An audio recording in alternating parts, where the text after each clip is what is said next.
Welcome to the Garden of Eden. Dammy be asking the questions for the answers that you want to hear. All you gotta do is sit back, grab a chair, or listen up while you clean and cook. Take a leaf from the creative's book. These gems open your mind and your heart. Okay, the show's gonna start. Cheese! Welcome back, everyone, to the Garden of Eden podcast. I'm your host, Dammy, and this is where ideas grow. So today, we have a special guest from the radio industry joining us today. We have Lizzie Romain, who is a radio presenter and producer for Hayes FM and a live music host for London's Escape Bars and Golden Slippers, and also recently finished top 5 for the Radio Star Award 2021. So special guest in the house indeed. Lizzie, welcome to the podcast. How are you doing today? Thank you so much for having me. Always a pleasure to be on air talking about things that I don't even know. I don't know what questions you're going to throw at me today, but let's give it a go. Exciting times. I hope there's not too many curveballs that you aren't too ready for. Maybe a little bit of spice to them, but hopefully nothing that makes you go, we need to cancel this podcast right now. No. It's going live. It'll be fine. Sweet. So yeah, I actually first kind of came across your work through your Instagram profile, seeing that you're putting out stuff about like the work you're doing in radio and like around music, and I just thought like, wow, this is amazing, especially because I know that you studied professionally as a nurse, right? I did, yeah. I've got a professional qualification in midwifery. I studied at Cardiff University for 3 years, and I've now been working as a midwife for 7 years. Wow. What like, how do you feel about working in that industry, just quickly before we get into things? What's it like in the midwifery world? I'm not gonna doll it up and put loads of icing sugar and sprinkles on it. It's hard. We're in the middle of a pandemic, people are coming in that have got coronavirus. You have to look after them, of course, as your professional conduct. I caught COVID at work. I brought it home to my partner. Luckily, we're both okay, and we came out fine the other side back in March 2020. But, it is hard. And I think the other thing that's hard in a profession where you're looking after someone is you're very much not just looking after their physical well-being, but also their mental well-being. And in midwifery, especially when someone's going through such an important transition as childbirth, you really do have to look after their mental health. And a lot of people are coming in at the moment with already sort of pre-existing mental health conditions, maybe worsened by the anxieties of the coronavirus pandemic and things like that. So it is hard. But I would always say that midwifery is probably the enigma in my life rather than my defining characteristic. No, it's mad even to think that you're working as a midwife while doing all your creative stuff, because I imagine that because you're managing other people's mental health, that is obviously going to have an emotional, mental strain on yourself, right? And so like balancing the two, kudos to you, because I know I couldn't do that shit personally. I couldn't hack it. But it is draining. And there's a lot in the media and the press at the moment, which is called March for Midwives, because midwives are campaigning about pay at the moment. I mean, aren't we all, in London at the moment, the tube drivers are striking over their pay, the midwives and nurses are striking over theirs.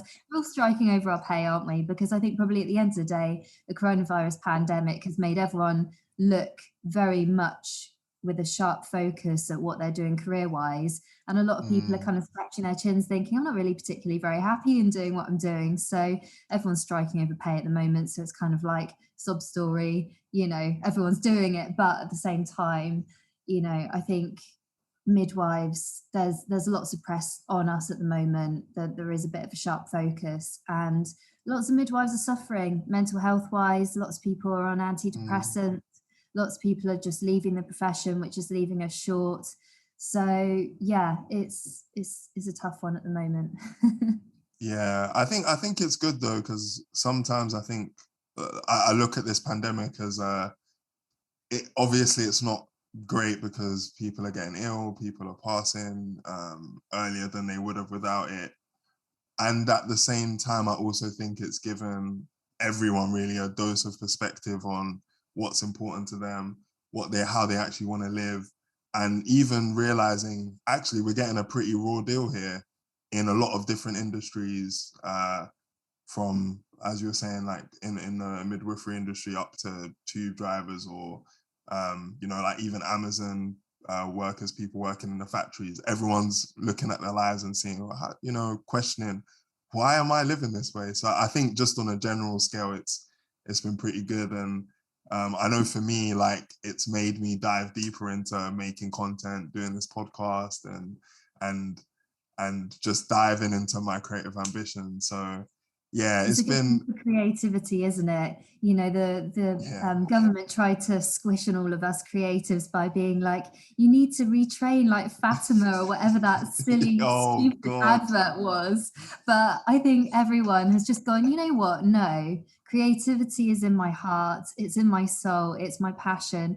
And you can't take passion away from someone as much Mm, as you want to, as much as they can deny us money. And I think for a lot of creatives starting out, you've got to do your fair amount of freebies before people take you serious, and you kind of need to build up your content bank. But mm. people, if you've got passion for it, you're always going to find time for it. So even after working 37.5-hour shifts and 4 night Whew. shifts and things, I love my music. Is a big part of my life. It's always been a part of my life. And Mm. I can't imagine life without it, to be honest. So you're always going to have time for that, aren't you? Yeah, for real. Hey there, Garden of Eden podcast listeners. Sorry to interrupt this episode.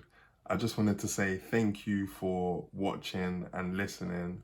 If you get value from this podcast, from the guests sharing their perspectives on their journeys, I would appreciate if you could share this with maybe one or two people that you know will get something out of it.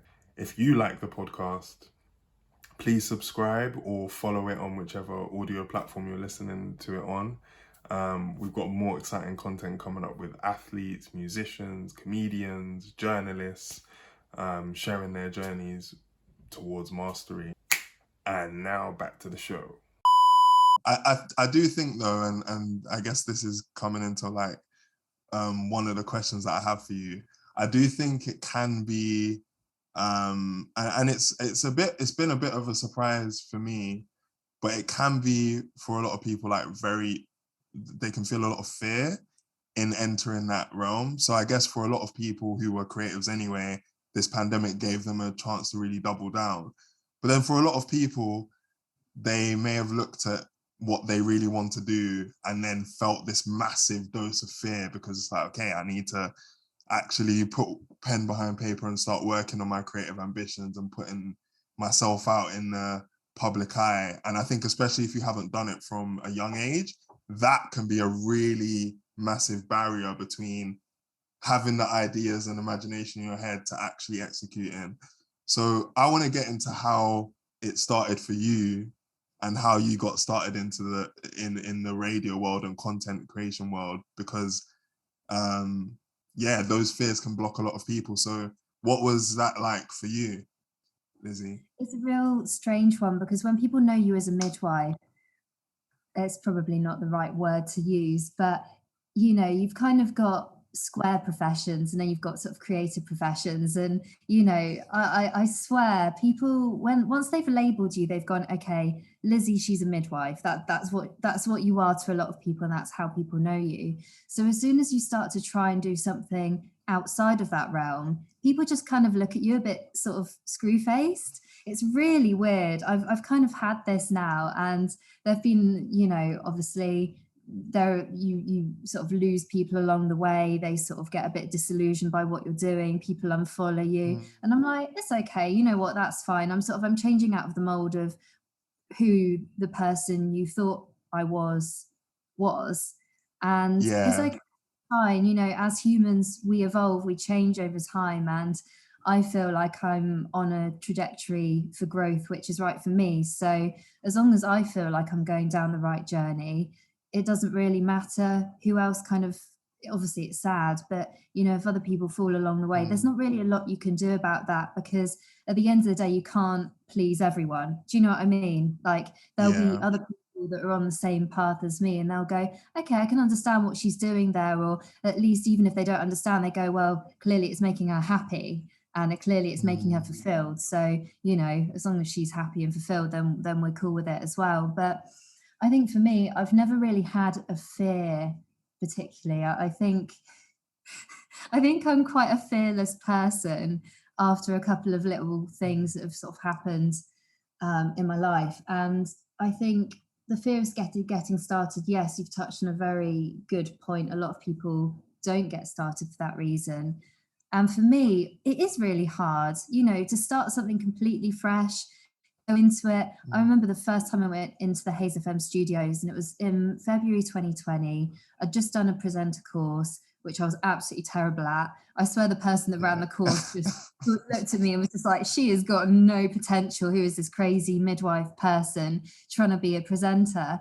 Yeah. And that was fine. You know, it is what it was, what it was. I kind of got everything that I sort of needed out of it. And I went, yeah, okay, I love radio. I love music. I want to go on to Hayes. Approached them. They said yes, came into the studio. I did the first recording of my voice, and I listened back and I was just like, oh, holy hell. Like, that is just awful. I like, even I listened back to it, and I've actually left all of my earliest shows on my Mixcloud account, because, you know, at the end of the day, yes, they were terrible, but the worst thing is to not get started. At least if you get Mm. started, I will look back now, and as much as I really want to just go back and just press delete on all of them, the great thing is you can see how much you've improved, how far you've come. And you know, it's just starting Yeah. that initial journey and just building up that momentum. And you feel like an absolute fraud at the beginning. I'm a radio Mm. presenter, am I? You know? But you just Yeah. don't you over time. Yeah. That's so true. You know, I really resonate with that because when you were talking about your old like the old shows that you'd hosted, I've listened to a few of the first like podcasts that I did, and I listened to them and think, damn, I was just bumbling through this shit. I didn't know what I was doing. But then you compare that to now, and then you think, oh, okay, I can see a very visible improvement. In fact, it's actually motivated me a lot more because I'm looking at that thinking, okay, there's been some level of improvement over these 20 or so episodes. How much more when you get to 50 or 100 or 200 if I can get there? And it's quite motivating, but you need to start because you can't start off at that point.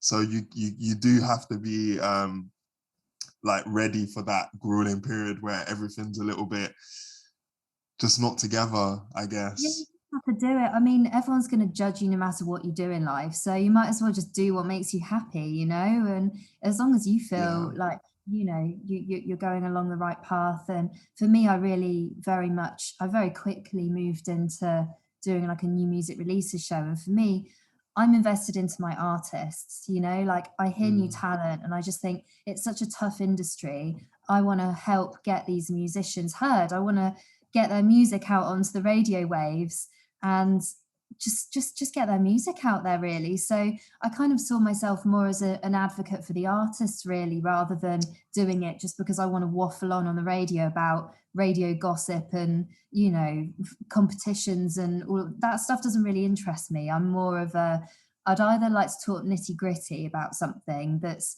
you know, kind of very sociological, you know, psychological, that kind of human factor kind of vibes, or I want to be Mm. pushing out new music. Those are the two things that really interest me.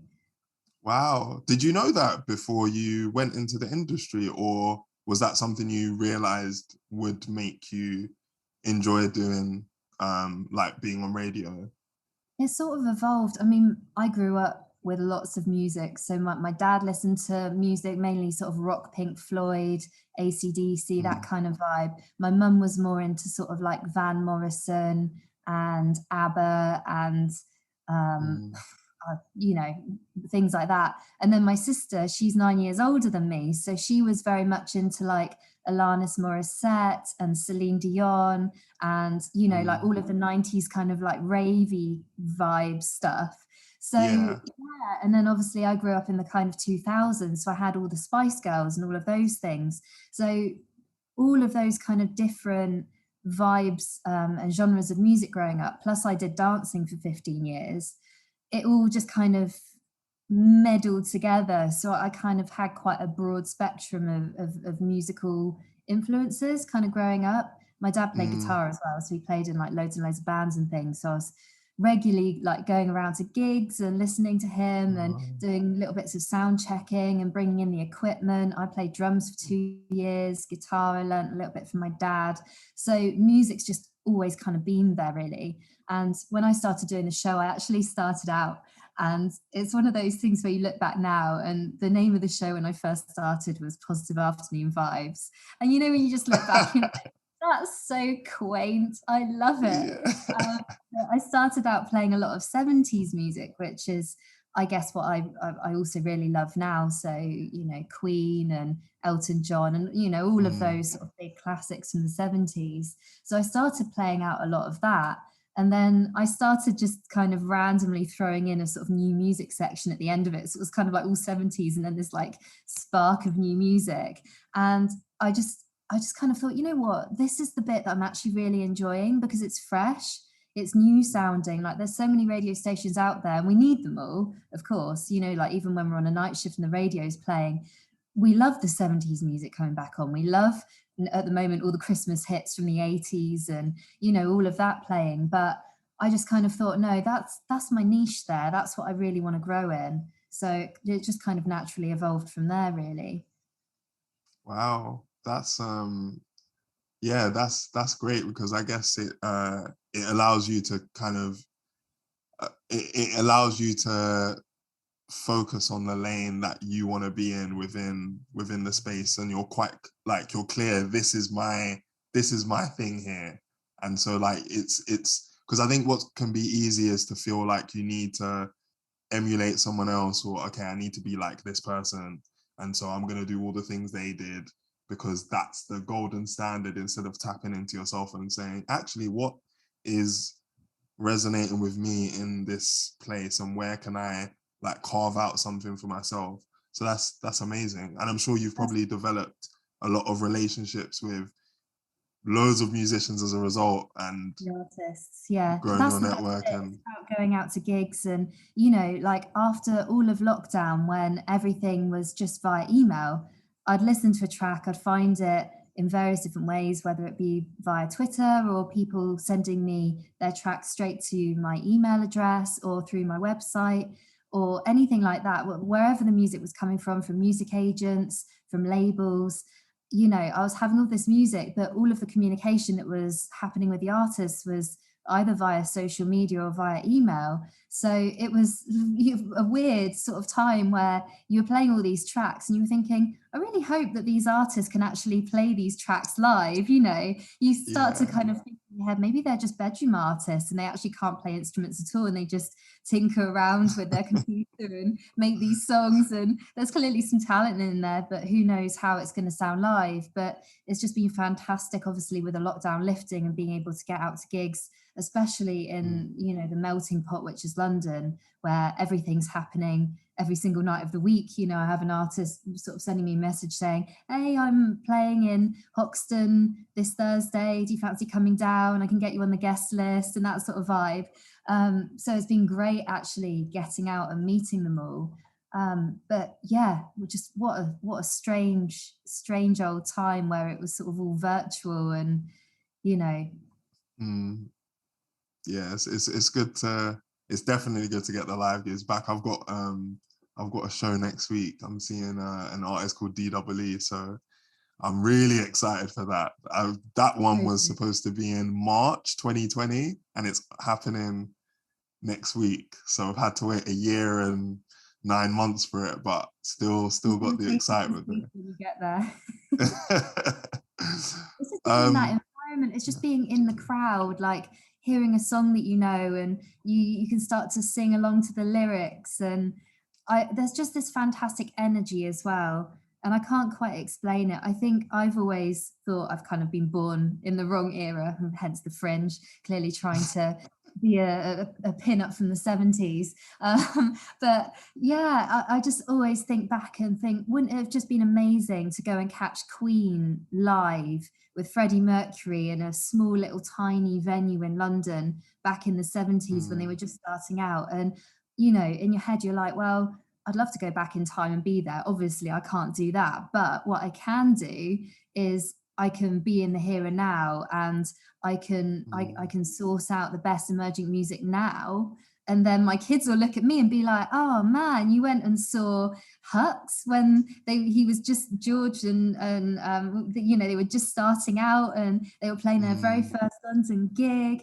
And you know, that's the only thing you can really do. You can't go back in the past, but you can make history happen now, you know. Right now, yeah. Mm. I love that. I do hope that happens for you in like 20 years or something. You get to go, hey, I was there when they were just playing in front of 50 people and now it's Gonna arenas. happen. It's I tell you, it's Yeah. gonna happen. There's artists that I was supporting last year, and you know they're playing big festivals now. It happens.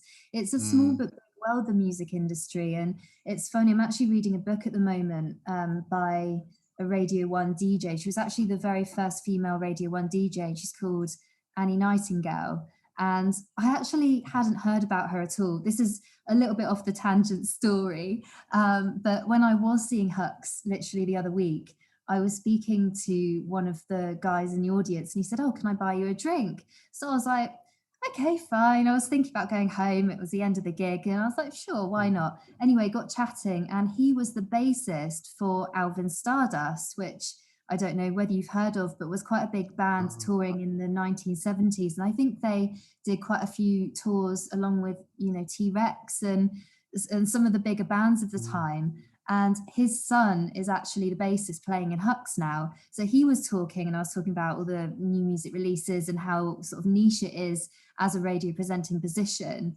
And he was like, "You need to read this book by Annie Nightingale because she's basically what you're doing now, but back in the 70s." And she was like the pioneer sort of doing all of this.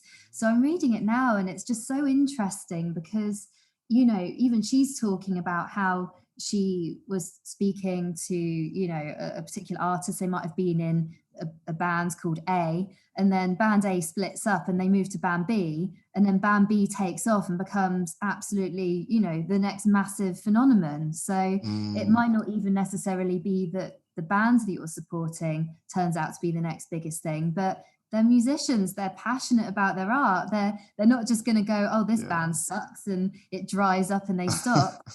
They learn what they've learned from the first band and they move on and they make the second band, you know. So Mm, it's really interesting hearing about all of these interviews and things that she did in the 70s with people such as the Who, John Lennon, yeah. the Beatles. And then, you know, it's amazing to think that I could be doing that in now's time. You know, it's exciting. It's such you Yeah. can tell how excited I I am. can feel it. I can feel it. No, it's you're in that like building phase and you never know where that could go. So that's amazing. It's good. It's Um, good when life brings you excitement. yeah. Speaking of excitement and passion, actually, so I actually really love hosting the podcast. Like, regardless, really, of how well it does and what comes from it, I really enjoy having the conversations. I'm quite curious about how people navigate different journeys in life and how they navigate going through something new that's creative, and how they get more skilled at it, and how they navigate obstacles, how they take advantage of opportunities. I love it all. I love hearing the stories of the journey. So for yourself, Lizzie, what drew you to being um, a radio presenter specifically? Like, what things do you enjoy about it, and what gave you the pull to make you go, I'm gonna do that? I think because I did the TV presenting course first, I kind of saw radio presenting as almost like the gateway into TV presenting. So I think I Okay. probably went in there with the ulterior motive because I was actually doing like a music. It was, I don't even think the thing is still going. It was a bit of um, a strange couple of episodes of like, it was basically like a TV music show thing. Um, and I was doing that at the time, along with the very, very first stages at Hayes FM. And I thought, I hate radio. It sucks because you can't use your face. You can't smile. You just have to use your Yeah. voice. You have to portray everything through your voice. And when you first start Mm. in front of a microphone and you're talking, you're looking at it. It's scary. It's this big black thing with this, pop shield which you don't even know the name of over the top of it, and you've Yeah. just don't have a clue at the time. And it's only been over time that you start to realize that you just have to kind of talk to the microphone as if it's a friend or as if it's not there. And you still have to use your hands to gesticulate. You still have to smile, most importantly. You still have Mm. to do all of those things and almost forget that the microphone's there. But when you first start, it's just, you can't ignore it. It's just so big and in front of your face and just so obstructive. And I just remember thinking, oh, this sucks. Like, I'm not going to be in radio for very long. But it was only because I stuck at it that I thought, okay, yes, I actually do really love radio. I love the medium. And I love the fact that you can't rely on any other sort of distractions. It's literally just your show. And I think that for me kind of almost gave me a bit more of a creative license because I was like, okay, I've got this show. I want to do new music releases. New music releases isn't for everyone because you kind of have to be a bit of a certain person to sit and listen to 2 hours of all brand fresh new music that you've never heard before. Do you know what I mean? You have to be quite an open Yeah, person. Most people you want to put on the definitely. radio and you want to be listening to songs that you already know. And I do sometimes play, a bit of Ed Sheeran's new latest release or whatever. Um, but for me, I'm so invested in the new music. I want to spend that time pushing out new music. Do you know what I mean? But I was like, okay, well, Mm. if I'm putting out a show that's all brand new music, what can I do to basically make it interesting and listenable to maybe an audience that maybe they're not necessarily there for all the songs. You're not always going to love every single song that gets played. Obviously, Mm. music is just one of those mediums where it's fantastic. It's just so broad, there's so many different genres. Even within genres, you might go, I like that song, but I hate that one. It's completely random. So I started making themes to my shows, which kind of pulled it all together. But I kind of almost saw it as a bit of a challenge, kind of make it a bit more like an audio soundscape as well. So as well as have the theme, I made the show art, which helped with the sort of marketing of the show. But it also kind of led the questions that I would then put to my artists. So I'd say to my artists, Mm. introduce your song. So I'd go out to every artist, say, look, I want to play your song on the radio. I really love it. Can you just do me a little voice note, basically introducing yourself, introducing the track, tell us a little bit more about what the track's about, which I always find really, really interesting. Don't know about anyone else, but Yeah. I do. And then basically answer one of the questions that I've set. And I set 5 questions every single week. I send them out to the artists. They can basically choose. Some are more music focused and some are more theme focused. So depending on the artist, sometimes they like to talk about themselves. Sometimes they want to bring it all the way back and just completely focus solely on the music. So it was kind of a way of Mm. almost making the show interesting. Even if you didn't like all the music, you might tune in if you're a bit of a humanitarian and you kind of like listening to the sort of random themes. And it's quite tongue-in-cheek, it's quite metaphorical, a lot of it. Mm. But it is a journey, and the people that do like my show, they always come back and they say it's 2 hours of positivity. It's not a show full of negativity. It's full of decently sounding semi kind of pop songs within different genres. um but it's fun, so you Yeah. could listen and hate like half of the songs, but you'd be interested in hearing what the artist had to say. Do you know what I mean? Yeah, yeah, no, I hear you. I feel like that would resonate with a lot of people who, like me, like hearing about stories and okay, you made this song, but what's the meaning behind it? Like, why were you going to the studio? What was happening in your life when you decided I'm gonna put the lyrics down on paper? That sounds amazing. It's fascinating. And I had one the other day, yeah, and this is by another band that I saw recently called Heights.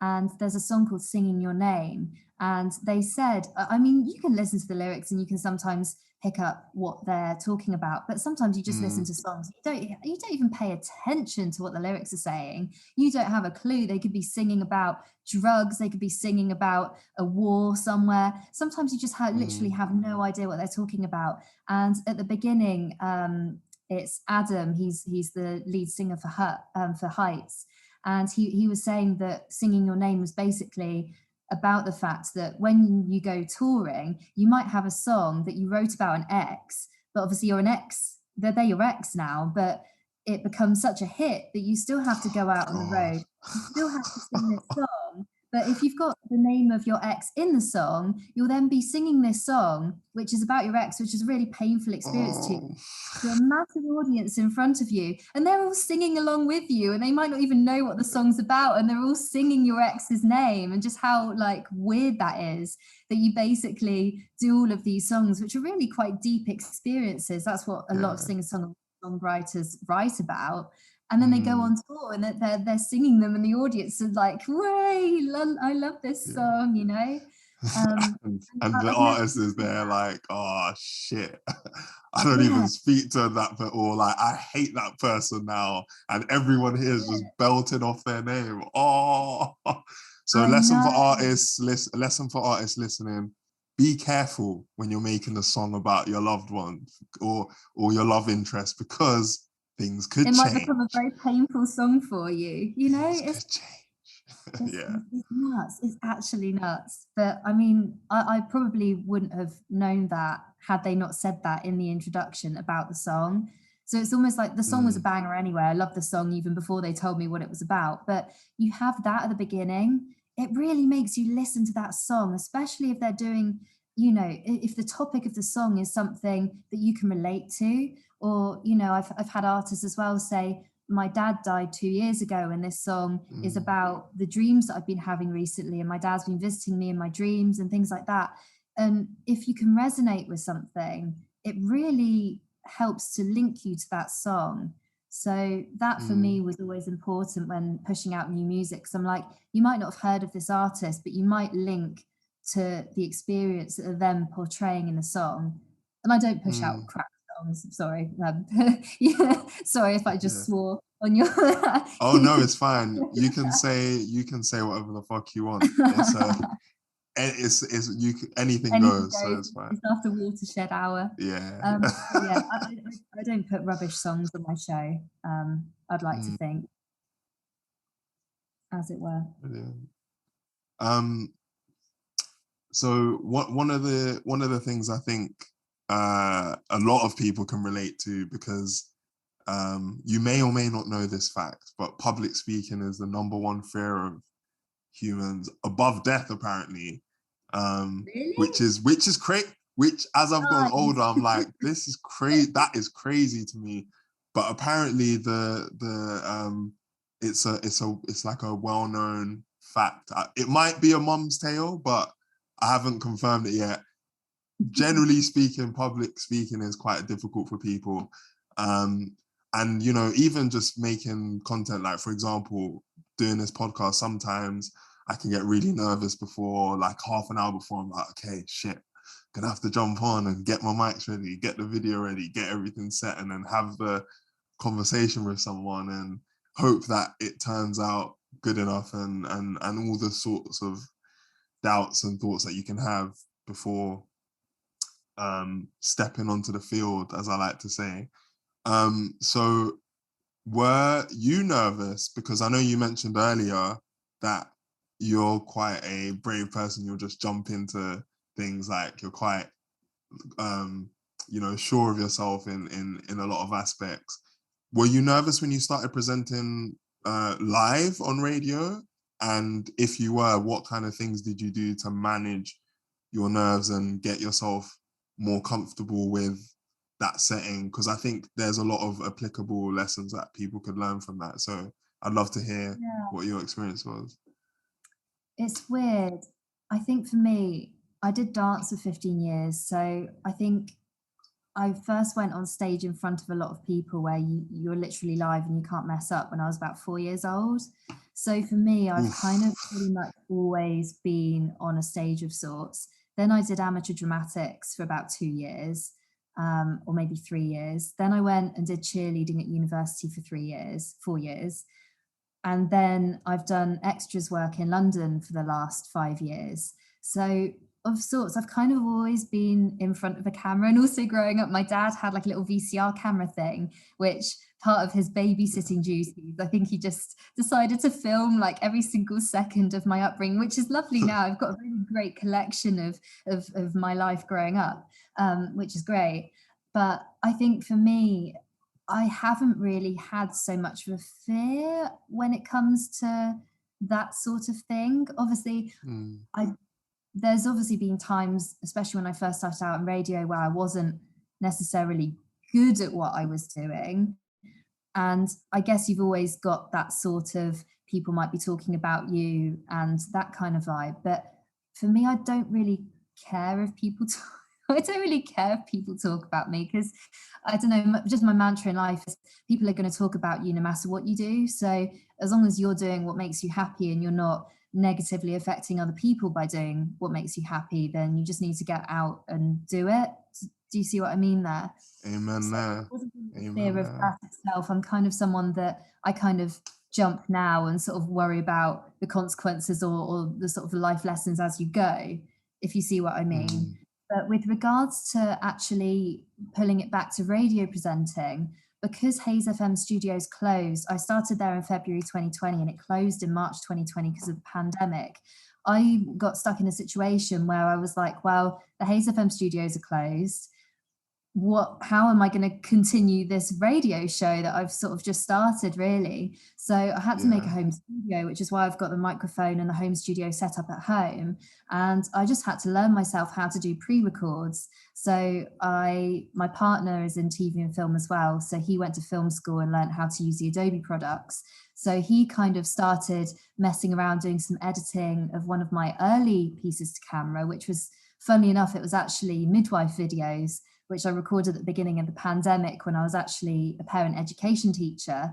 And because it was the beginning Mm, of the pandemic, I started recording parent education videos because all of the antenatal classes in the whole of the UK closed down and none of them were virtual and none of these women were having any antenatal classes. So I mm, jumped in front of the camera, thought, well, I was doing this anyway at the hospital that I worked in prior to the pandemic and my partner filmed it. I chucked it up on YouTube and on an Instagram channel called Lizzie the Midwife. And my partner actually at the time was editing all the videos, and I was watching him as he was doing it, and I kind of thought this isn't too dissimilar to Movie Maker, which I kind of grew up tinkering around with in yeah. my youth and making stupid little videos and things like that. And I thought this isn't actually that bad.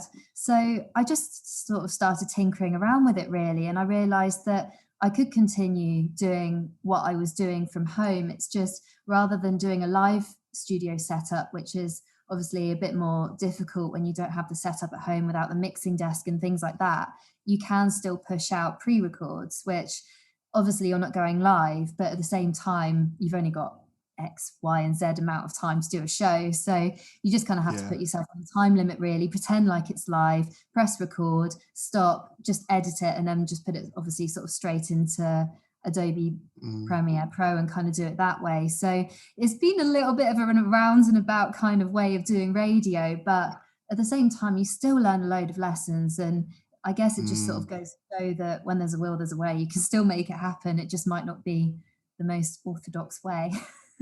Right, right. So for you, instead of feeling like, oh my God, this is so hard to do, this is really uh this could really reflect on me, you're just in it for what lessons can you get from this? Like how can I develop from following through with um my work, because I'm gonna learn how to do all these different things, learn these different elements and these little nuances that I guess a lot of people don't see from the outside, but you know in your head, okay, when I'm doing a pre-record, I need to hit these boxes from making sure that you put out a show during a pandemic, Well, right? this is it. And it gives you a lot of creative license as well. Obviously, not only have I had presenter experience now, I've also been producing my show. So you've also got the Mm, technical know-how, as you know, and the structure and how to fade in a track and how to, bed an instrumental underneath your audio. And then, you kind of need to hit the vocals at the right time, and you're doing it all. And even though you're not doing it live, so you're not doing it with a mixing desk, you're still learning the vital crafts of when to fade in a track, how to do it if you're doing it as a pre-record. You're still kind of, your brain is still ticking over with how it should sound. And I mean, I'm my biggest critic. I'll listen back to my shows again and again, not quite so much now, but at the beginning, and you just listen back again and again and again, and I'd be in the gym, like running on the treadmill or something, listening to my show that I just recorded before I submit it to Hayes FM, just thinking, does this sound okay? And then, because you'd be running and thinking about something else, if the vocals cut at the wrong time and the track faded in too quickly, it would just sound a bit off. So then in your head, you're just like, okay, no, that's not right. So then you come back from the mm, gym, I'd run back home to my computer, I'd tinker around with it a little bit more, like add in another couple of beats before the song sort of kicks in. And you just learn that way. And it just gets quicker and mm. quicker, really, as you hone your craft. But I've just done it by ear, really. I mean, it's not like I've had a producer sat next to me telling me, you've got to sound like this, or you've got to do this, or, this part of your show is rubbish, it needs a change up. Everything that I've been putting out has been my own sort of vision, as it were. And I Mm, think as a creative, that is the biggest thing that us as creatives love, isn't it? Even as yeah. artists, they're recording under their own steam and they don't have a label. They're pushing out music that is very authentically themselves. You usually find that artistics get jaded, and even people like Taylor Swift have come out and gone, actually, even my first album, I wanted it to sound like this. And she released her first album again, I think it was this year, wasn't it? And she basically Mm, remastered all of the songs, and she kind of did them the way that she envisioned yeah. them rather than her label. And it's when you start to have an authority figure over the top of you saying, oh, you need to do this, you need to do that, that's when you start to feel unfulfilled in your work as a creative, isn't it? So it's weird, even though I'm doing everything for free at the moment and it does take up a lot of time. I am very proud. I'm quite perfectionist with regards to how I structure the tracks in my show and how each one sort of moves into another and how the genres kind of fade into themselves. But at the Hmm. same time, I've got creative control at the moment. And you start to think, if I went into another radio station and they started saying, well, you've got to start announcing a competition now, which is just there to drive listening figures up for the month of September because they're clearly down in their listening numbers. Do you know what I mean? It's almost like Yeah. it's just, I don't know. It's always going to be a time, if I do look back, if I do move up into something that's paid, into a station where I have got a producer telling me what to do, I think I'm always going to look back and think these shows is where it's at. Do you know what I This is mean? where it is, yeah. Ah, capitalism, man. It's a bitch sometimes. It It is a sucks. It bitch. sucks. All the creatives should just sack their bosses because really we're the ones that make shit happen This at is the it, end of and the then they day. just capitalize on it. They just basically put some sort of money uh, laundering spin on it to churn out money and listenership and all of that yeah. stuff. But it really just takes away from the authenticity. That's the sad thing. Yeah, yeah. I mean, I feel like with the development of the internet and social media and even like getting deeper into the artistic stuff with NFTs and like crypto, I feel like things are changing for the creative very slowly into being able to, because I guess the balance is, okay, I'm doing something creative, but I need to eat as well. I need to pay bills. And that's the juxtaposition that Yeah. everyone in the field has, right? Okay, I love doing this, but man, I need to put food on the table as well. So I need to balance that. But I think, yeah, definitely if you're in a space where you have creative control and can, do things the way you envision them, like the feeling of that must be amazing in comparison to having the producer that's saying, no, you need to do it like that, or you need to do it like this, or however it is. Do you think that because I guess on that point, in some aspects, a lot of people like having a mentor or like having somebody that can give them guidance in certain areas. I know for myself, I generally like watching other podcasts of podcasters that I enjoy listening to and learning from what they're doing and seeing nuances between, for example, an interview versus a conversation versus people just chilling and having a chat, and what different elements go into creating those environments and learning from that. So for yourself, Lizzie, do you take mentorship from anybody, or are you just doing everything self-taught? So back in March this year, it was actually really random. This is just basically how my storytelling goes. It's a long story, but I get to the point eventually. Basically, I was sat here doing my radio show. You've got to bear with this story. It kind of goes around. Okay, we're strapped in. Buckle your seatbelts up, guys. It's in for a long journey. No, I was sat doing my radio show and I was sat on my foot, and I literally crossed, if you can see this space, I went that way over to the kitchen, and I went over left on my foot and I broke my foot. So it was just completely random. So kids, when you're sat at home, if you're sat at the desk for a long time, recording your podcasts or doing whatever creative thing, don't be like Auntie Lizzie and don't have your foot curled up underneath your butt whilst you're sat, because it will go to sleep. And I think I'd probably put on a couple of kilograms of lockdown weight. We can all relate to that as well. And I literally crossed the floor. And it snapped. I had to go to Chelsea and Westminster Hospital, and they did an x-ray and were like, yeah, you've just broke your fifth metatarsal, mate. So anyway, ended up off work for 6 to 8 weeks. And I was just kind of sat here, just, like you do, resting your foot, not standing on it. The cats were running around and I was trying not to run after them for various different reasons. But anyway, I was sat twiddling my thumbs and I stumbled across this radio competition, which was an international thing called Radio Star. And I was like, what's all of this then? So I started looking into it, and they said, oh, send in a demo and we'll consider you for this year's Radio Star competition. So I had one that I'd actually made for last year's BBC. Every single year they do like BBC Christmas presenters. Don't know whether you've seen it. It's a really good initiative, actually. It kind of brings up and coming presenters onto the BBC for like a show over Christmas, and then if they like you, then they bring you back. Anyway, I've put in for it 2 years now, and I haven't heard back this year either, but never mind, I shall keep trying. Keep going 2023 by 2023. You just got to keep going with it. But anyway, I took this demo that the BBC clearly they didn't see potential in, and I just thought, you know what, I've still got it there. I'm just going to send it off to Radio Star and see what happens. Anyway, I think it was probably a couple of months later, and they hit me back up again, and it was Tracy Lee. And she said, oh my gosh, Lizzie, you will be hearing back from us. We really want you in this competition. So I was coming home from work one day, and I just had like a little email drop into my inbox, and it was a voice note from them saying, Lizzie, you're in our top 25. You actually came first out of our top 25. So in the very first round of the competition, you came first. We absolutely loved your demo. It was fantastic. So I was like, wow, like this is the very first time. Yeah. Sat on my butt at home, like doing these little pre-record radio shows. Someone from the industry has actually said, you're half decent at what you're doing.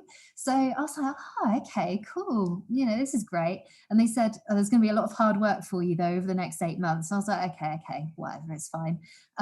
Anyway, there was about 4 rounds of this competition, and every single round was judged by judges from the industry. So, you've got people from various different radio stations from all over the world, basically marking your radio entries. And some of them were radio, so purely audio, and some of them were video as well.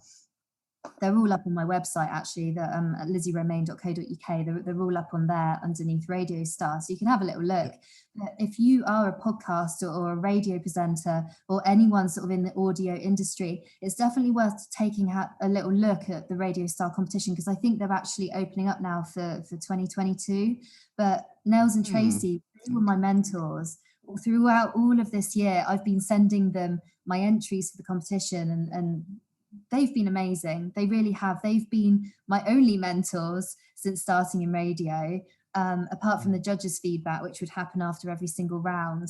And I came fourth. I came fourth in the competition, and I found out a couple of weeks ago. So, you know, all is good. Congrats. So I came fourth. So, you know, it was a very, very good thing to come at a great time, because I think also with the industry is when you are sat at home pushing out your podcast or pushing out your creative stuff, and you put it onto YouTube and you only get 30 views or something like that, you just start, does anyone like my crap? Like, is it just me? You know, like, am I absolutely deluded? Because my mum said, you know, your mum or your dad says, oh, I think you're good, Dammy, you know, continue doing what you're doing.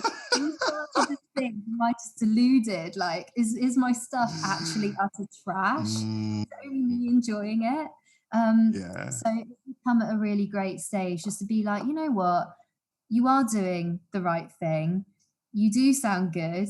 Obviously, it's all going to be a massive journey, and hopefully things are going to carry on improving, and you're going to carry on getting better. But you know, it's a great competition, and I can highly recommend checking out Radio Star. It really has been. It's taken up a lot of this year, and you know, I've had highs, I've had lows, I've had times where I've felt on top of the world, I've had other times where I've questioned who I am as a presenter and as a person. But you know, it's a tough industry. So yeah, I'd like to get into that actually, a little bit. What would you say have been the biggest lessons that you've had from that experience? Because I've made a mental note in my head. Okay, I'm gonna check this Radio Star Award out as a podcaster. I'll send you the link. Thank you. I don't know if it's too late. You should definitely go for it, because you do learn a lot. I think the hardest thing for me, actually, being brutally honest, it came down to the final challenge, and the final challenge was doing a 2-minute like voice radio demo, which it was kind of like a fake mock-up of sending out your demo to, you know, your local broadcasting station and asking for a job kind of thing. And I did an initial demo, which was very, very much me. It was very true to my format of my radio show. It's very new music releases. The thing is with new music releases, it's quite a niche area. I'm not going to lie. It's always had its quite unique sound to it. You know, you think back to Annie Nightingale, and her sounds on, you know, sort of the early BBC shows that she did. You can also point to people in today's world who are pushing new music, like Annie Mac, who's sadly retired from Radio 1, but also people like Hugh Stevens. Hugh Stevens? Yeah, Hugh Stevens. He's a Welsh one. Right. And listen to all of their shows, and they do sound different. It's new music. It is going to be sort of a bit nichey. But anyway, I did this demo. I sent it off to them, and they sent me a message back, which basically just said, we want you to sound more commercial. We want you to sound more like Heart FM. So I was a bit crushed. I'm not going to lie, like, because I trusted the competition. I trusted the process. But when you're being a presenter, you're very much being pretty authentic to yourself, really. You know, like, obviously you can big up certain things and, you know, make yourself sound a bit more, you know, upbeat and things on radio and stuff like that. But you're still pushing out what's very uniquely you. And if you're being a presenter, then people say that your biggest superpower is being yourself. You know, you're not going to listen to the radio and go, I'm going to try and sound like Greg James. I mean, he's a bloke, so I hope I don't sound like Greg James.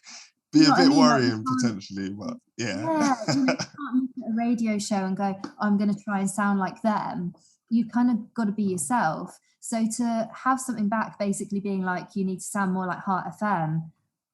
I listened to Heart FM for 4 days over the weekend, and yeah, I was like, I just don't know whether I can do this. I'm just not a commercial radio presenter talking about Mm, competitions, talking about what's on the TV, talking about celebrity gossip. It just doesn't interest me. It's just not my mm, vibe at all. And, you know, I did this demo, I did this 2 minute demo and I sent it in as my final. And even for me in my heart of hearts, I was just like, I'm not going to win this because even I don't feel like this is authentically me because it's a yeah. different style of presenting to the style of presenting that I'm doing and I'm trying to get into. So Mm, that was the toughest. That was the hardest, most crushing thing right at the very end of the competition. And yeah. I still love it. The journey was fantastic, but that final challenge was just, it just was not, um, sort of down my kind of vein of lines because all of the Mm. judges they're all commercial ones. So of course, if I'd sent in the demo that I initially sent into them, they probably would have turned their nose up and been like, "What is this crap?" Do you know what I mean? But Yeah.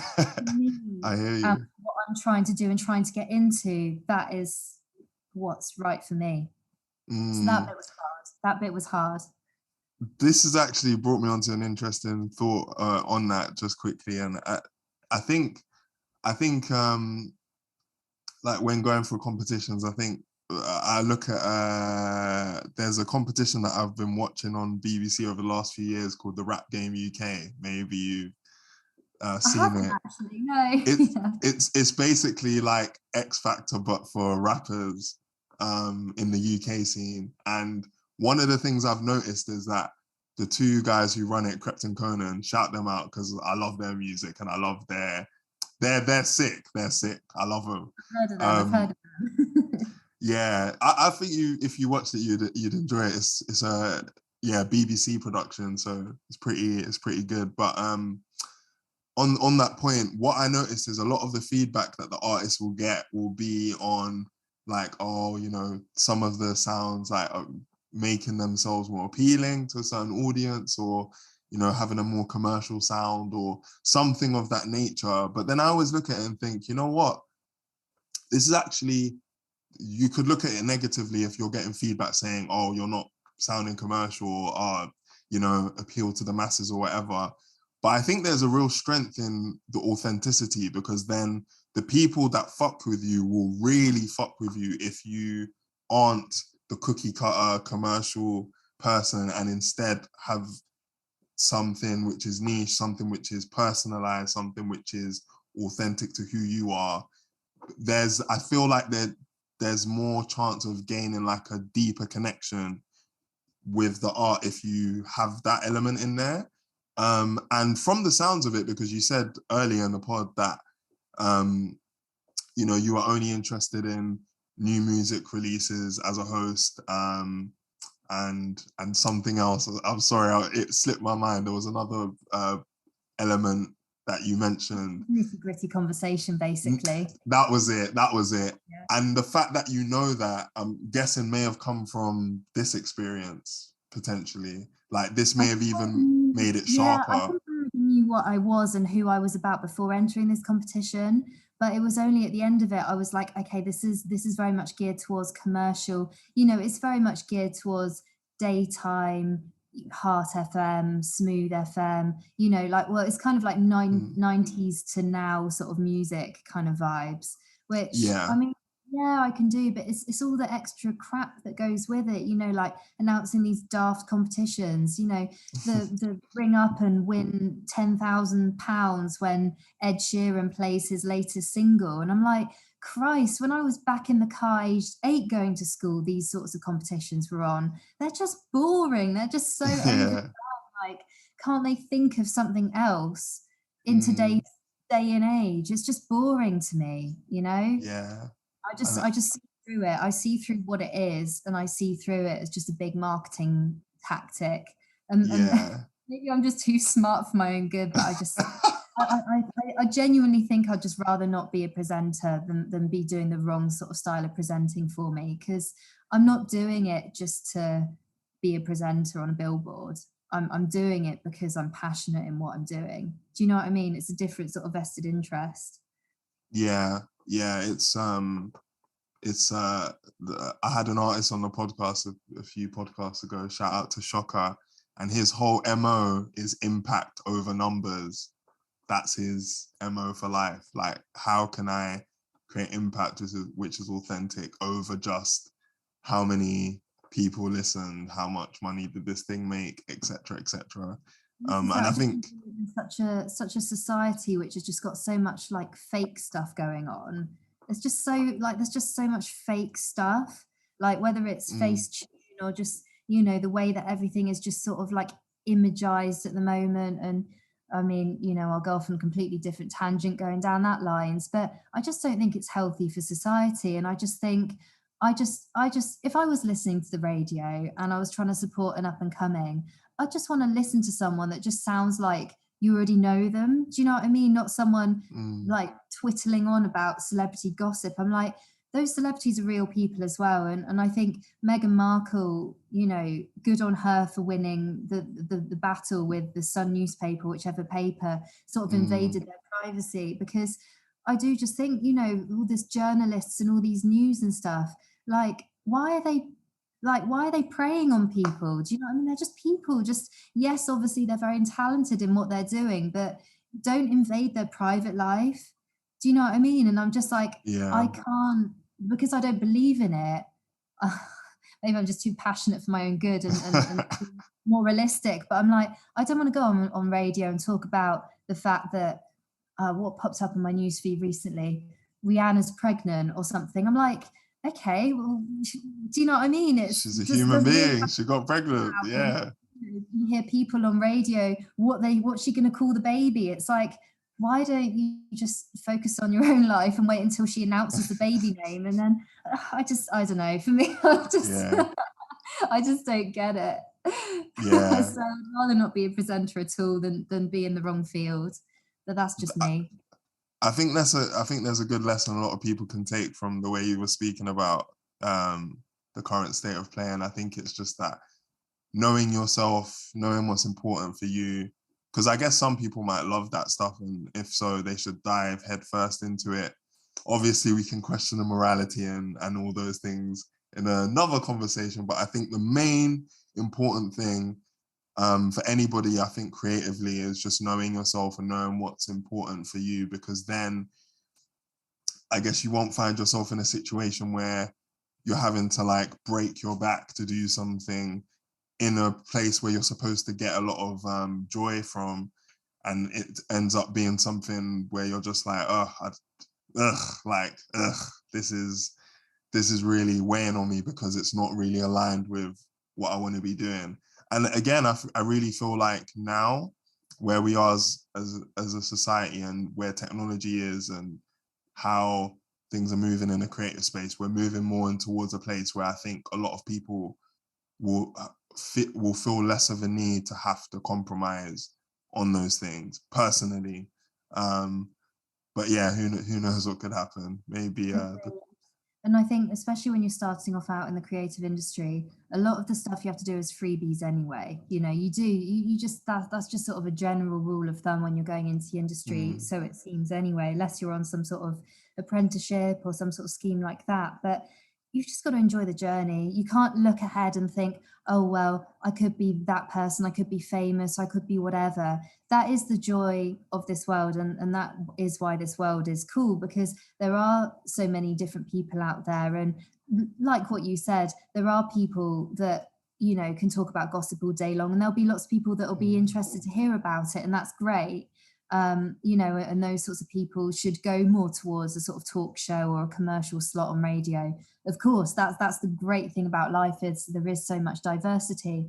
But you can't start off in presenting and then sort of go down a line where someone's like, oh, well, you should start doing this. Like, if you had no clue about music and you know, you started trying to be like Annie Mac or something, if you don't have the interest in it, you're going to dry up, you're mm, going to burn out eventually. So, you know, yeah, you can't really look at, I want to get to that position because I'm influenced by, you know, the fame thing, or, you know, the financial gain or whatever. You kind of, and we all do it, don't we? We all go, oh, I want to be up here. But you just kind of have to enjoy the journey. And I think that's the most important thing, isn't Mm, it? Um, yeah. as long as you enjoy the journey and you're enjoying what you're doing at the time, and it's not feeling too much like work, even though it all feels like work, but after a Yeah. while. But I think that's the main thing, isn't it? Mm, For no, you, definitely. and Definitely. unleash your own unique magic, because no one else can do that, because there is only one of you in the world. Perfectly put, Lizzie. Perfectly put. Um, so I know you touched on it earlier when you were talking about when you got feedback and you questioned whether you're any good at the presenting thing at all. How do you generally deal with self-doubt? Because yeah, it's something I know for myself.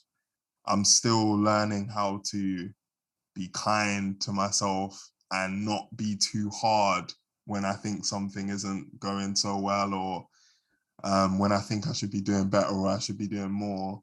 And I know you mentioned earlier that you are your own biggest critic, and probably for most of us, we are individually our own selves' biggest critic. How do you navigate that so that you can still be effective? Because again, it's another thing that can potentially slow you down or completely stop you from doing things that you want to do.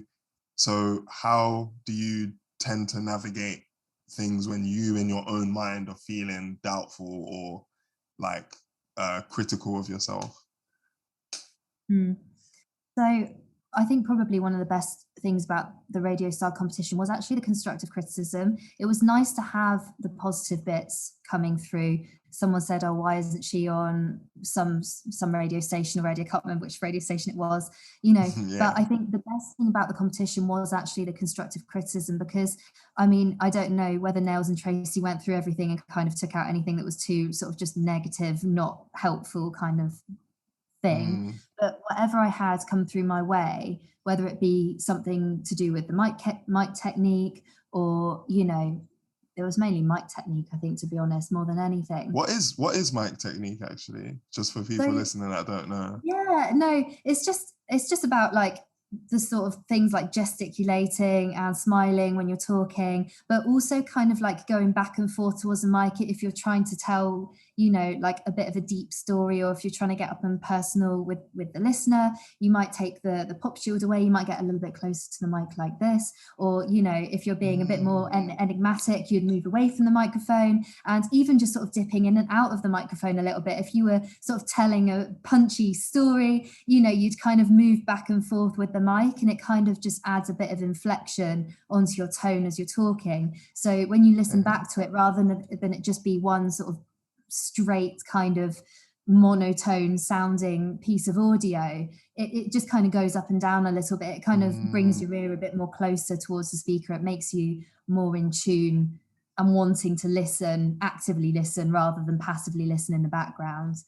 Um, right. yeah, so Interesting. so for me, I actually really thrive on constructive criticism. I actually really take it on board. So as much as sometimes it might be a little bit of a knockback and you might go, oh, but if you're always on the trajectory to improve, you just kind of have to go, you know what? I'm not the best I'm going to be, because it's just a long path, isn't it? Mm, There's a starting point, which you can say for me started back in February 2020, but you don't know where the end point is. Do you know what I mean? You could be like a yeah. centimeter off of the starting point, and there could be such a big long journey in front of you. So as long as you kind of see it as you're on this winding path, and people are just trying to help you, like that. Obviously there are Mm, going to be people out there that are throwing in little curveballs which you don't really appreciate, like they're not helpful in any way. But yeah. especially if it's coming from industry professionals, you've kind of got to go, okay, well, they've done their time, they've heard a lot of audio, they've done their bit in the Mm, industry, and you just kind of have to take it on the chin, really, and just see it as, okay, cool, I got this, and I'm going to move forward with it. um, so you just kind of have to positive spin it, I think, and just just try and use it to your advantage rather than see it as a knockback. But to be honest, I would say that the one thing that has got me through the competition, I have low days, of course I do. You know, everyone does. It's not just Mm, all, you know, like highs and happy all the time and oh everything's going swimmingly. I've had a weekend, especially after that first knockback, and I'm being 100% completely honest with that mm. first demo. I spent about 4 days in bed. And I mean, those 4 days in bed, I still forced myself to be listening to Heart FM, but I was really Yeah, knocked back. Like I was listening, yeah. so I was still being sort of semi-productive, but in myself, I was completely thrown off. And I was like, am I Mm, even likable as a person? Because when you're being a presenter, it's not like you're being an actor and you're pretending to be someone else. And obviously, you know, actors get it in the neck for if they're playing like a horrible character, you know, like Professor Umbridge in Harry Potter, and everyone hates her. And yeah. you know, like, but then if you hate that character, then that actor's doing a good job. Do you know what I mean? So Mm, you can kind of hide a little bit as an actor behind the mask of who you're being. Whereas when you're a yeah. presenter, unless you're completely, you know, you're a like a method actor presenter where you're sort of being almost someone completely different, you're not really a Mm, far cry from who you are anyway as a person. So it yeah. does feel very, very personal, you know. And my biggest supporter is and always has been my partner. And he's in the It's industry as well. He's amazing.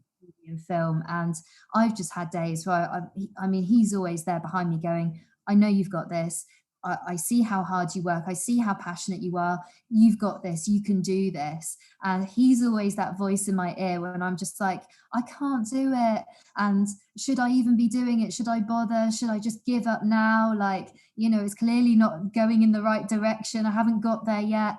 And he's just the person that's in my ear that's just like, I wouldn't have been helping you and supporting you all of this time if I thought that it was all utter rubbish, you know? And Mm, but every single time that there's a bit of a knockback, I'd say in my head, usually you can kind of figure it out. I think most people can figure out if you have a bit of a knockback, try and think back to the last time you had a knockback, and you can probably work out how many days it knocks you for. Sometimes for people, it's a couple of hours and it's a hot headed, angry couple of hours. And, you know, sometimes you can go to the gym and you can smash out some weights and that can help you. Or other times it might just be feeling low for 2 to 3 days and not really having a lot of motivation to get out of bed.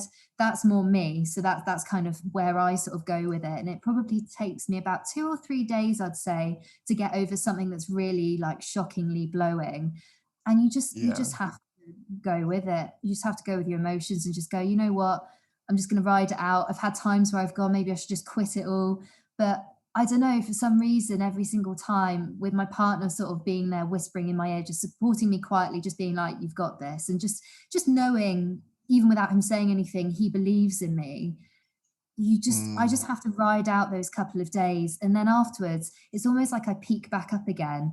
And then I've got all the energy again. And then I'm like, right, I'm back. I'm ready to go set listing again. I'm going to get my next show off the ground. I'm going to think of a new theme. And then it kind of just all sort of rolls back into it again. So it's like the passion, it might be killed every now and then by a little knockback yeah. for like 2 to 3 days.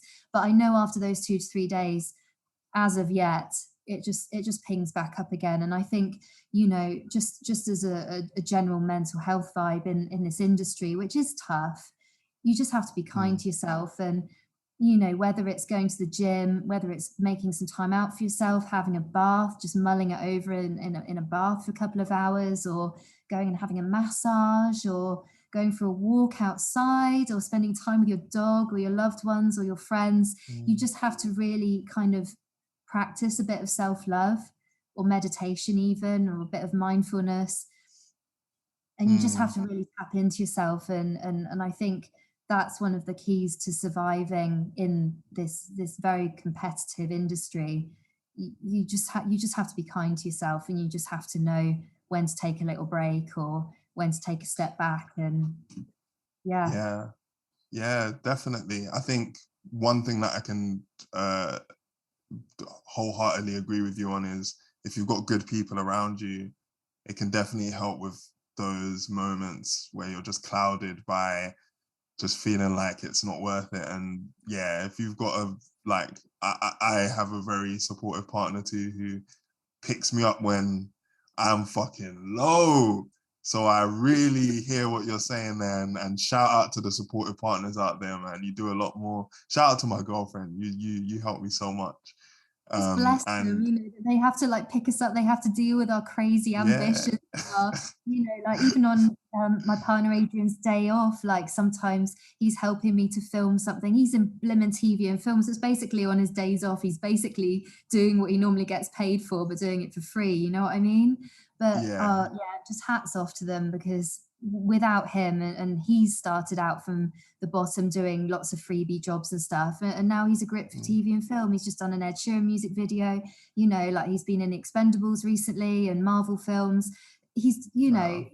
I think that is just, for someone that's creative, if you're with a partner that's not creative, it can obviously work, but they just need to be supportive, don't they? Like, you know, and Yeah. just understand that it's not like you do this exam and then, you know, you go to this college and then you graduate and then you get this job and it's a Mm, straightforward trajectory. It's not. The creative industry is like a winding road. It's like those cereal packets back in the 90s where you've it's got like 4 different roads and they all lead to the pot of gold, and some of them like oh yeah. squiggle around and they like end nowhere, and then finally you reach the path that gets to the pot of gold. But it's a winding path, you know, it's not a Mm, straightforward, like, you know, straight line to the pot of gold. Like the creative industry, you kind of have to knock through your own doors as well. Like if no one else believes in you, and your opportunity doesn't exist, you just got to make it happen yourself. You got to pick up your camera, you got to get a pen and paper in hand, and you just got to write out your own thing, really, and you just got to just do it, to be honest. Um, yeah. that's what I found anyway. People, you heard it here from Lizzie. That's the MO for seeing the creative journey. It's a winding path, just like the back of a Cocoa Pops packet.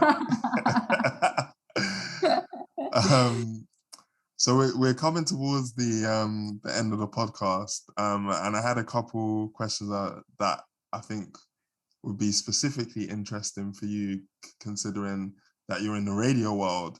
And what I want to talk about is your own personal philosophy on competition and how you view that in relation to yourself and just in the wider radio world itself.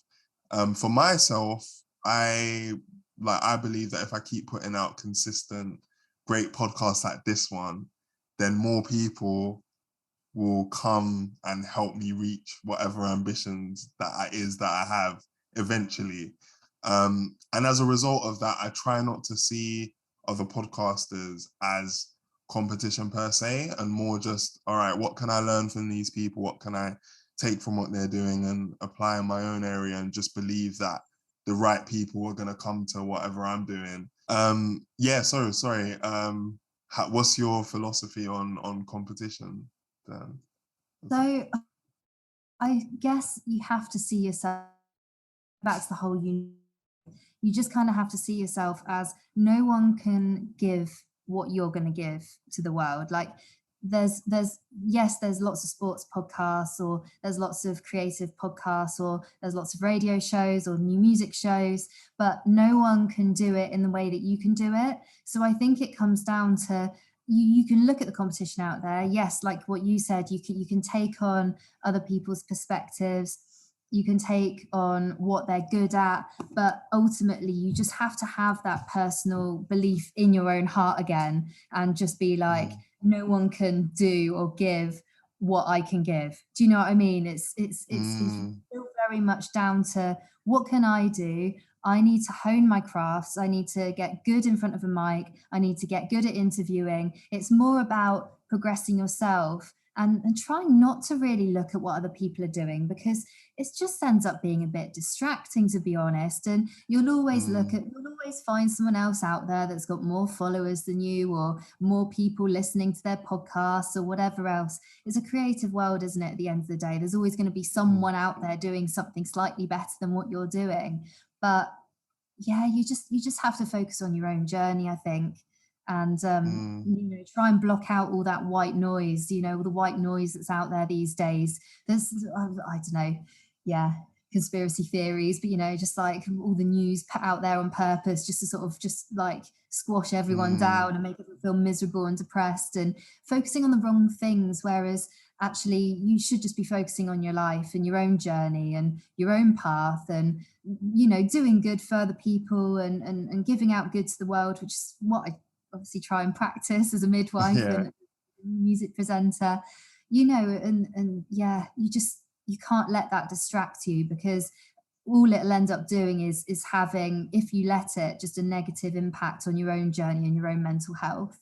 So I try not to watch too much what other people are doing, or yeah. if there is someone that I'm watching them because they're inspiring to me, so Mm, the only people I'll really follow, I won't just follow every single other presenter under the sun. I'll either follow them because I like them, or I like what they're doing, and they're more like an inspiration, or they're a friend, or there's someone that's reached out to mm, me, or that kind of vibe. Just looking at every other presenter out there, you just get bogged down and think there's no hope in hell of me getting anywhere, because there's so many blooming people out there trying to be presenters.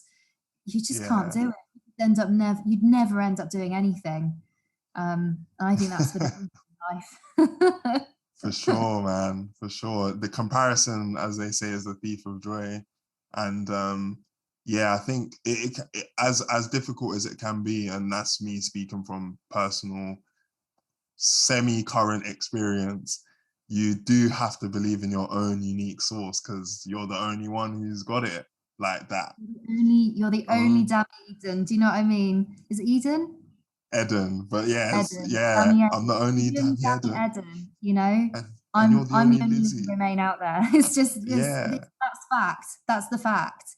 Yeah. And you just got to make it work to your advantage. Even if I've got a niche new music show and I like it, I'm like, well, if I like it and my partner likes it and my friends like it, and my artists like it, then there's going to be other people out there that like it. It might not be the whole Mm, commercial, like try and catch like the majority, like the 80%. There might be 20% of mm, people that like my niche new music show. But if they absolutely love it and it makes their week to listen to my show, I'm happy. I don't care. I don't need to mm, catch 80% of people out there listening. I'm not trying to catch everyone. I'm trying to do what I really, really enjoy. And there'll be people out there that will hopefully be diehards, absolutely love positive new music releases on Hayes FM 91.8. Do you know what I mean? definitely, definitely. I guess it speaks back to, like, if you're moving authentically, the people that like your stuff are really gonna ride for it, as opposed to it's just on because that's what everyone listens to. You know what I mean? That I see difference. through it as well. I see through the presenters that are on commercial, and they just sound bored. They just sound bored. And I can hear Mm, it. I can hear it in their voices. As much as they try and pretend that they love it, I can just I can hear it. They're yeah. not fooling me. They're not fooling me, you They're not know? pulling the wool over Lizzie's eyes No, I or can hear it, ears mate. or I can ears. hear it. um, this has been a really, really great podcast, Lizzie. I think a lot of people are going to get um, some gems from the journey that you've had in going for things, even if they feel doubtful, or seeing feedback as an opportunity to learn and develop, as opposed to something that crushes them completely. So I think Yeah. there's a lot of great things people can take from the podcast.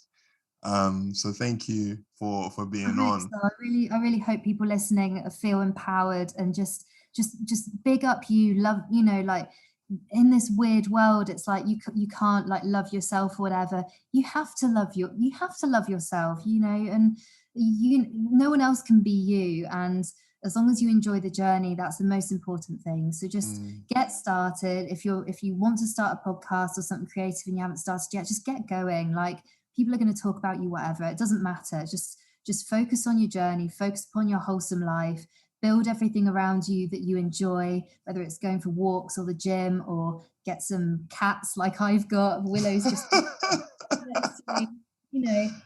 Get some nice things in your life, and as long as you have a little fun journey, hey. then then that's decorated as well. Dressed up for Christmas too, yeah.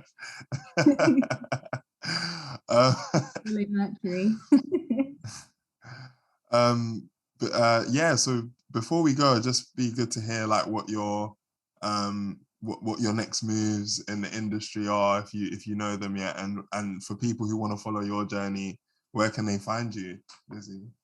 Yeah, so funnily enough, I've actually got my first news my first news bulletin coming out tomorrow on Radio Cardiff. So I've started doing the news for them now. I've been training with them for like the last 2 weeks. So I've got that coming out tomorrow, which is very exciting. And Sick. Probably the best place to catch me is through my website, actually. So my website is lizzieromain.co.uk. That's spelled LIZZIEROMAIN.co.uk. And so that's got everything on there. So it's got all of my past shows. You can listen to them for free. You can catch some amazing new music, which I'm really inspired by. I regularly post on my Instagram as well. So I quite often go around London and catch them at their gigs as well. So I'm often posting about what gigs and what venues and where they're playing and all of that sort of stuff. So if you're into new music and into live music especially, and want to follow me around and catch some really cool music, which is hopefully going to take off in the future, then do it. You know, like I love meeting people at these gigs. I love making new friends, and everyone that's there just has this kind of like just amazing energy about them. I can't explain it. And it's just that sort of open-mindedness and willingness to perceive new music and go to a gig and make new friends. And it feels very wholesome. And that's great. So yeah, come along. Come along. I'll catch you at a gig one time. Brilliant. Well, people, if you heard that, please act on Lizzie's invitation right there to go check out some new bands. You never know. Could turn out to be exactly. Thanks so much for jumping on the podcast, Lizzie. I really appreciate it, and I really enjoyed chatting with you. And yeah, for everyone listening, thanks for listening again. I mean, you're back again. I love it. I love it. Let me know what you enjoy about the podcast. If you are listening for the 5th, 6th, 7th, however many times you've joined. And yeah, I will see you on the next one. Take care, everyone. Thank you so much. Bye.